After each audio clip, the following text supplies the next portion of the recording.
Bismillahirrahmanirrahim. Spina bifida when spinal column does not form completely. एक बच्चों का पैदाइशी मसला जिसमें स्पाइनल कॉलम सही से नहीं बनता। ये पिक्चर स्पाइना बिफिडा की है। इसमें एक बच्चा दिखाया गया है जिसमें रीढ़ की हड्डी का मसला है। स्पाइना बिफिडा की 3 किस्में होती हैं, spina bifida occulta, meningocele and myelomeningocele. अब इस पिक्चर में 3 अक़साम का एक बच्चा दिखाया जा रहा है। Spina bifida, it is a birth defect that occurs when spine and spinal cord does not form properly. Spina bifida एक पैदाइशी डिफेक्ट होता है जिसमें हम बच्चे की रीढ़ की हड्डी सही से नहीं बनती। It's a type of neural tube defect. It is a complex condition that is likely to be caused by interaction of multiple genetic and environmental factors. ये एक कम्प्लेक्स मसला है जो कि एनवायरमेंटल फैक्टर और मल्टीपल जेनेटिक फैक्टर्स की वजह से होता है। Insufficient intake of folic acid, vitamin B and in mother's diet is a key factor in causing spina bifida and other neural tube defects. ऐसी प्रेग्नेंट लेडीज़, ऐसी माएँ जो कि फॉलिक एसिड का इस्तेमाल नहीं करती, उनमें ये बर्थ डिफेक्ट होने के चांसेस होते हैं। In India 4 to 8 cases of spina bifida are detected. Spina bifida is the most common congenital birth defect. ये सबसे अहम, सबसे आम बर्थ डिफेक्ट है। Each year in United States around 1400 babies are born with spina bifida according to the US centers for disease control and prevention. ये United States में 1400 babies हर साल इसके साथ पैदा होते हैं। टाइप्स इसकी पढ़ेंगे हम। माइलोमेनिंजोसील, मोस्टली ये सवेयर फॉर्म है। Sac contains nerves and spinal cord causing significant disabilities. ये सवेयर फॉर्म होती है, इसमें नर्व्स और स्पाइनल कॉर्ड डिसेबिलिटी काज करती है। सेकंड टाइप्स में मेनिंजोसील है। A sac of fluid pushes through an opening in the spine but does not contain the spinal cord. ये सेकंड टाइप है, इसमें स्पाइनल कॉर्ड नहीं पाया जाता। इसमें एक फ्लूइड सैक होता है जो कि पुश कर रहा होता है। Third type is occulta, mild form होती है। Spinal cord remains inside the spine often without symptoms. ये सबसे माइल्ड फॉर्म है, इसमें अलामतें ज़ाहिर नहीं होती। इसको हम स्पाइना बिफिडा ओकल्टा कहते हैं। इंट्रोडक्शन में spina bifida is birth defect where spine and spinal cord does not develop properly.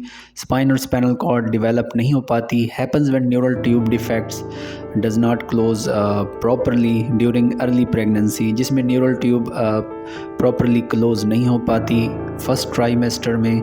ये ज़्यादातर फोलिक एसिड ना लेने की वजह से स्पाइना बिफिडा होता है, जिसमें प्रेग्नेंट लेडीज़ फोलिक एसिड और विटामिन B12 और ये आयरन सप्लीमेंट्स नहीं लेती।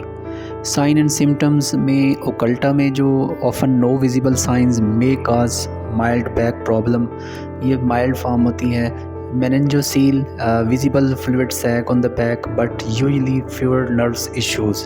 इसमें थोड़े से मसले आते हैं नर्व सप्लाई के। माइलोमेनिंजोसील ये सवेयर फॉर्म होती है, इसमें लेग्स पैरालाइज हो जाती हैं, वीक हो जाती हैं। Loss of bladder and bowel control, मसाने का जो कंट्रोल है वो भी ख़त्म होना शुरू हो जाता है। Visible sac on the back. इस थर्ड टाइप में बच्चे की जो बैकबोन है उसमें एक सैक, एक कपनुमा एक ग्रोथ होती है जो कि रीढ़ की हड्डी में बच्चे को पीछे से नुमायाँ होती है। इसको हम माइलोमेनिंजोसील कहते हैं। ये severe form of spina bifida है। कॉज इसकी exact cause spina bifida is unknown cause है इसकी। रिस्क फैक्टर्स में family history, environmental factors, low level of folic acid during pregnancy. अब अगर ख़ानदान में पहले से ये मसला चल रहा है या एनवायरमेंटल फैक्टर्स या फॉलिक एसिड ना लेने की वजह से होता है। Treatment of spina bifida: surgery to repair or minimize damage shortly after birth or during pregnancy in severe cases. severe form में सर्जरी ही इसका हल है। Physical therapy, occupational therapy and assistive devices for mobility. ये कुछ therapies हैं, physical, occupational and assistive devices for mobility. ये भी इसके ट्रीटमेंट में शामिल है, लेकिन मेन ट्रीटमेंट सर्जरी ही है। इसका सर्जिकल ट्रीटमेंट ही हल है और इसका कोई हल नहीं है। सर्जरी आफ्टर द बर्थ की जा सकती है। This is showing the surgery. ये सर्जरी हो रही है स्पाइना बिफिडा की। स्पाइना बिफिडा कॉम्प्लिकेशंस कौन सी हैं? इसमें पैरालिसिस, जो बच्चे की लेग्स हैं वो पैरालाइज होना शुरू हो जाती हैं। काइफोस्कोलियोसिस, बच्चे की जो रीढ़ की हड्डी है वो टेढ़ी होना शुरू हो जाती है। क्लब फीट, बच्चे के पाँव मुड़ जाते हैं। डेवलपमेंट डिस्प्लेजिया हिप्स, बच्चे की जो हिप की हड्डी है वो भी मुड़ जाती है। प्रेशर सोर्स, उसको ज़ख़म होना शुरू हो जाते हैं। Bladder dysfunction and bowel dysfunction, इसके साथ जो मसाने में नर्व सप्लाई भी वो भी डिसफंक्शन हो जाती है, और बॉवेल जो बड़ा पखाने वो भी डिसफंक्शन हो जाता है। स्पाइना बिफिडा प्रिवेंशन, इसको हम कैसे प्रिवेंट करेंगे? फॉलिक एसिड सप्लीमेंट लिए जाएं जो फर्स्ट ट्राइमेस्टर ऑफ प्रेगनेंसी में लेते हैं। Start 1 month prior to conception, continue throughout the first trimester. Practicality. Thank you.